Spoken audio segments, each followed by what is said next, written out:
ماہ رمضان مبارک کے دوسرے دن کی دعا۔ بسم اللہ الرحمن الرحیم۔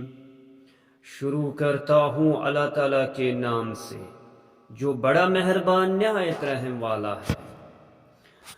اللہم قربنی فیہ الی مرضاتک۔ خدایا اس دن ہمیں اپنی مرضی سے قریب کر دے۔ وجنبنی فیہ من سخطک ونقمتک۔ اور اپنی ناراضگی اور اپنے عذاب سے بچا لے۔ ووفقنی فیہ لقراءۃ آیاتک۔ ہمیں قرآن کی توفیق دے اپنی رحمت سے۔ برحمتک یا ارحم الراحمین۔ اے بہترین رحم کرنے والے۔ صدق اللہ العلی العظیم۔